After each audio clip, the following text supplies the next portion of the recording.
Okay, so Jesus fucking H Christ. Yes. My God. So Sojiro 1v1's a phantasmal from the Age of Gods in a straight up contest of skill and bests it by destroying his own arms. Blowing up both of his arms, I mean, mind you. yes. Completely crippling himself for the rest of his life. Which was very short. Which, yeah, and then he kind of lost his head over it, and also his torso. Yeah, Toko has no mercilessly chill. separated that from his body. Yeah. It was like, hey, you injured my werewolf. Well, fuck you. Fuck you and die. It was more like he was interfering with her plans, because she specifically did not target Aoko, even though she could have with that wind blade. Well, I mean, yeah. Because she wants to see the true magic, and now something's happening. Given everything else that she's been pulling with, like, all the magic crests that she stole from other people. Yeah. I strongly suspect what she actually wants is for Aoko to trigger it so she can steal it. Oh, yeah. She just wants Aoko's magic. Yeah. She definitely wants true magic. I just don't know how she's planning on taking it. Presumably, in some way, however, she stole all those other people's magic crests. Well, I guess she needs to see it first, so we're gonna figure out what happens there. Oh. Uh-huh. Aoko released everything she had dragged up. As for what was there, or what she saw, she couldn't remember. I see. All she held on to was the fury that burned in her heart. Pushed on by something, she didn't know what. She opened the door to magic with a capital M. Yes, capital M. Ooh. The change was extraordinary. Like, she went Super Saiyan and everything. Look, her hair's like sticking up. Beneath her, the snow vanished, replaced by a small patch of lush green grass. This ground had never existed under the frozen blanket. This ground had. It had been rewritten into a new landscape. There's just a void under where she was standing before. Well, I mean... The very elements rejected her, as if the world itself was fighting back. Yeah, well, you know, Gaia doesn't tend to like people getting true magic too much. Sure, yeah. So part of the reason you have, like, counterforce shenanigans is to try and deal with people getting too close to overwhelming power. And to, well, you know, just prevent people from changing the laws of reality. The electrical discharge lashed at her body. Okay, we're going straight to Super Saiyan 2. Alrighty. Or, as Team 4-Star dubbed it into Boobits, Super Duper Saiyan. Ah. And then Super Saiyan 3 was Super D-Duper Saiyan. Ah, okay. The world had to protect itself. It moved to expunge her. Oh, I could not see that period there. I was like, what happened there? Whoa. Suddenly, Emiya showed up, and I was like, what the hell, man? Oh, yep, that's causing some backlash. Pain scorched her every cell, trying to tear away her consciousness. Oh, galaxy brain play here, though. She didn't falter. All this pain and this loneliness was to take her to the root. Okay. Glad I knew what they were talking about, because I can't see the downward slopey bit on the R, so it looks from here like it just says the foot. Oh. Like, ever since inheriting true magic, she'd suffered this torture time and time again.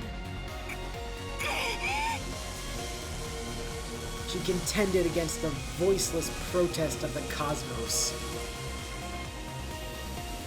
The burden engulfed her retinas and nerves in flames. And then... light. She finally understood. She remembers why she came back and what she wanted to scream.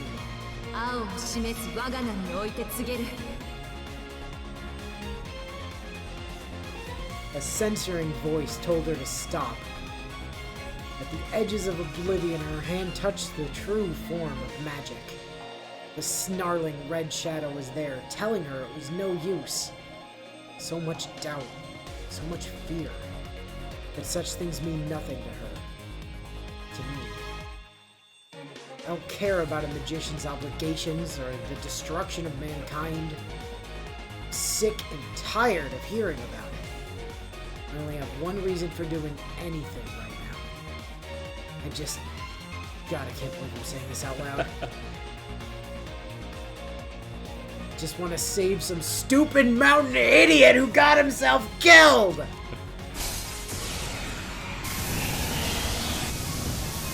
No, same.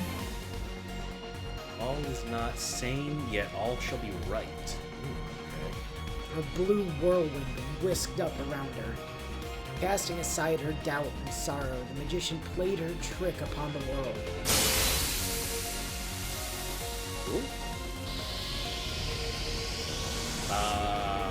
Congratulations, it's March now. Oh. How's the church gonna explain this in the morning? Carefully. It went from day to night, like night to day, and also winter to spring. Maybe no one else can see this. Time flowed backwards.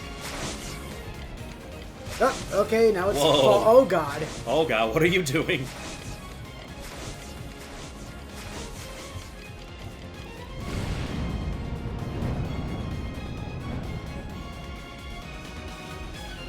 Childhood memories were overwritten.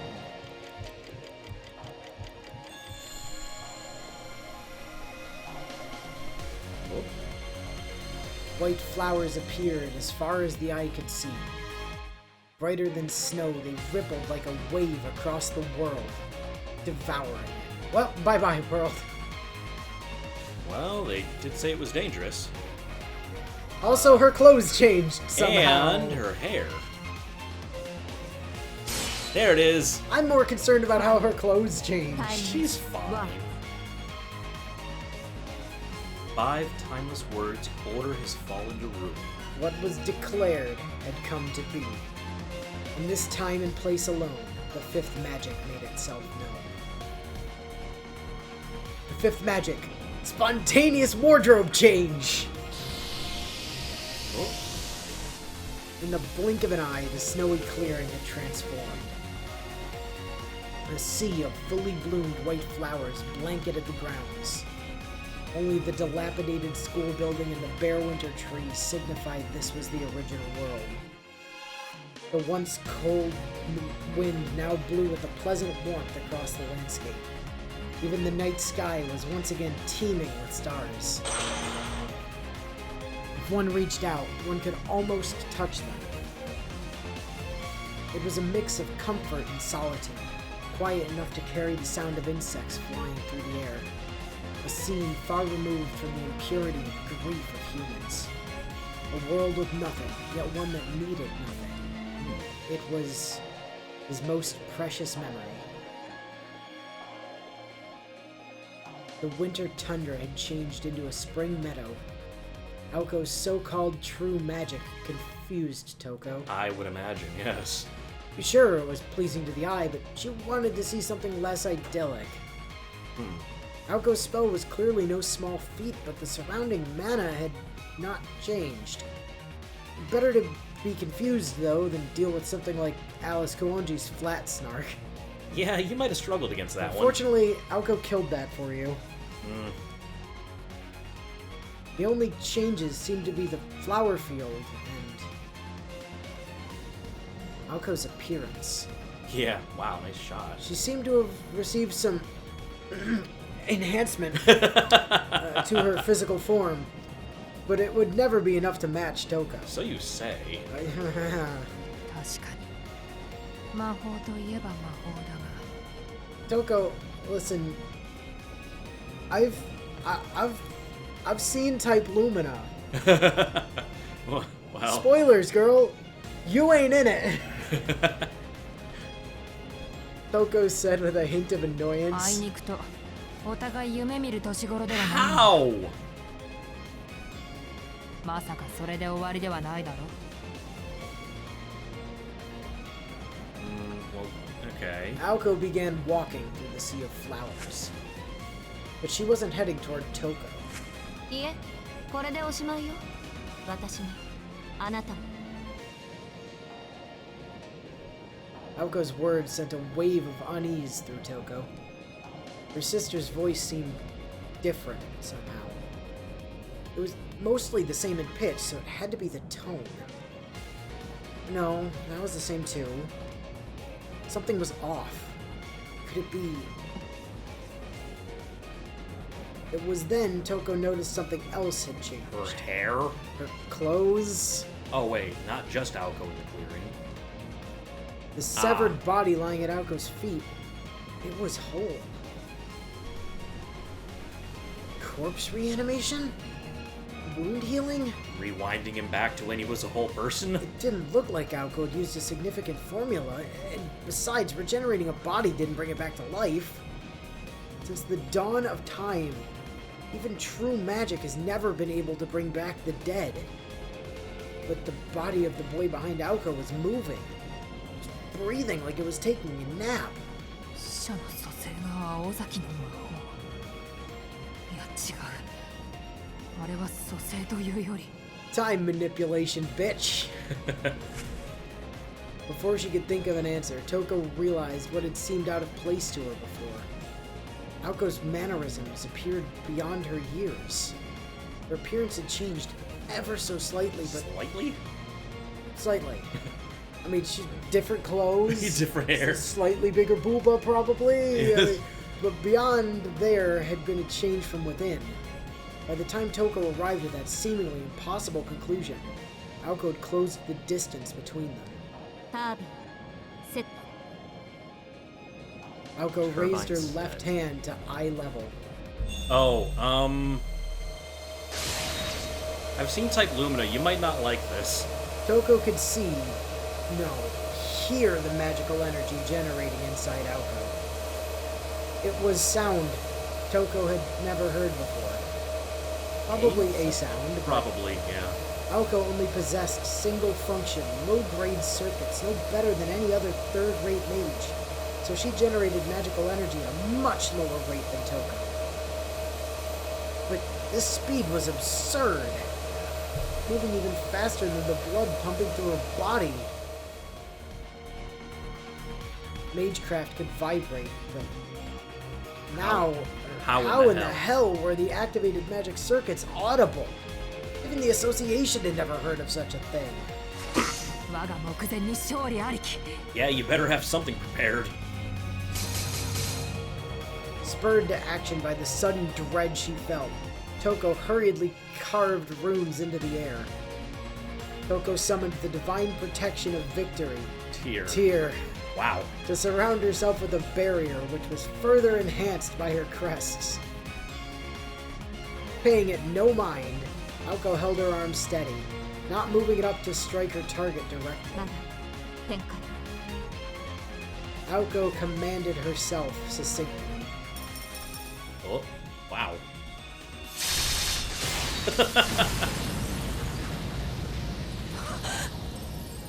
Yeah, This was beyond magecraft. Yeah, no shit. that's the point. That's the idea. This is what you wanted. Yeah. In just a few words, she'd fired 20 magic bullets. Like a meteor shower, the bullets smashed through the rocket-proof rune barrier, as well as Toko's spell-woven coat.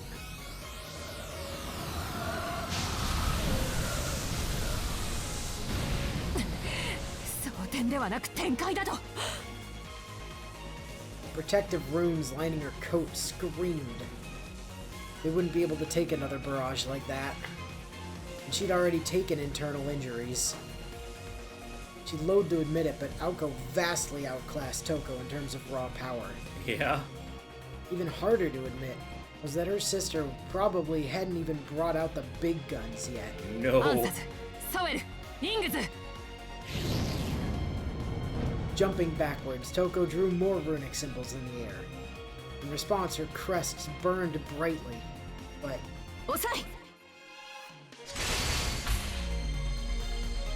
With a single word, Aoko nullified the runes. Yeah. No. Hi. You might not have realized this.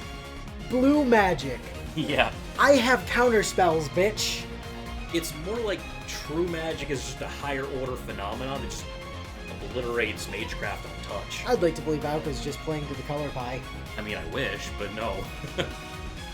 She's clearly Izet. Kinda. Red. Yeah, I can see that. She's just Izet burn. Dissolving them before they could be given meaning. The power of Aoko's words had surpassed the magical energy of Toko's rune magecraft. Toko was taking it well. Yes. With the runes nullified, Aoko continued advancing through the white flowers. From her calmness to the robust spinning of her magic circuits and her breathing, she was different. A woman with sublime self-control, a trait only found in mages with a lifetime of combat experience. Well, 時間か who knows what exactly she did. Given the evidence, that was the only explanation for the Aozaki magic. Aoko's magic circuits hadn't been amplified. That would have been impossible anyway. Like Toko, she would have to externalize them, which would just increase the scope of her magical energy and techniques. By nature, the quality of a mage's magic circuits did not change. But Aoko was now clearly a superior mage to Toko. So there was only one logical conclusion. In an instant, she had grown from an amateur to a veteran. She fast-forwarded her own time. The scarred red mage turned her back on her sister. Yeah. Yep. Fuck this shit, I'm out! Yeah. She knew she couldn't win, so she fled toward the old school building. Boom! Aoko blew it up. Yeah. Aoko did not fire. She chose not to. Yeah. Not out of pity, but because she deduced that an attack at this range was risky. She went to chase after her sister, but stopped suddenly. A few words caught in her throat. She took a small breath. Alice, そいつお願い。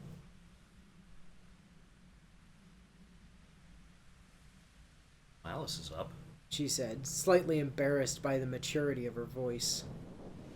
Ooh. White Okay. petals flitted through the air.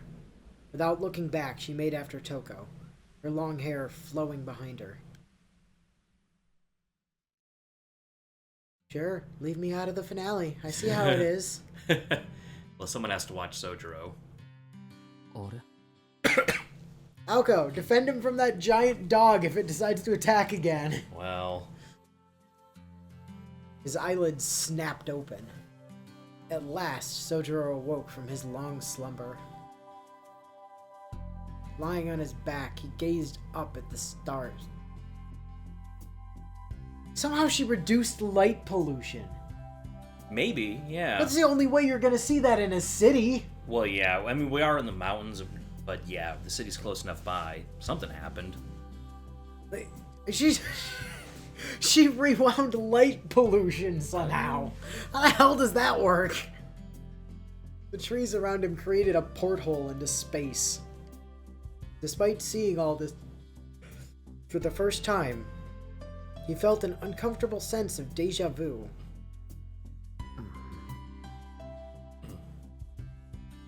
So many questions. What happened before he fell asleep? Why had he been sleeping? Everything was just so hazy. It was like he'd walked out the door one minute and woken up in bed the next. With so many thoughts clouding his mind, he could barely recall his own name. All he could remember was a girl he'd never seen before. And something thin around his neck. しずきくん The voice, quiet but clear, belonged to the girl named Alice Kawanji, who was at his side. そういえばそうだった He sat up, mumbling incoherently. The black-clad girl knelt next to him. Also, nice job bringing Sojiro back from the dead, but presumably not removing Alice's anti-magic poison. Well... You could have rewound her time, too. I'm just saying.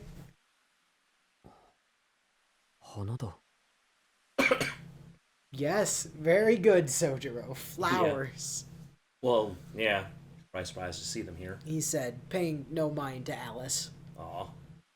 Under the blue moonlight, spring flowers swayed, surrounded by dead trees and snow. Against the curtain of night, white petals danced in the breeze like butterflies. Staring long and hard at the spectacle, Sojiro suddenly raised his fingers to his neck. He moved carefully, like he was touching a wound. Then gradually he began squeezing, harder. Shizuki-kun. The voice of the girl beside him brought him back to reality. せっかく戻れたのにまた行くの Mm-hmm. She sounded both sad and reproachful, but Sojiro didn't understand why. Seeing the uncharacteristic concern in her eyes snapped him to his senses.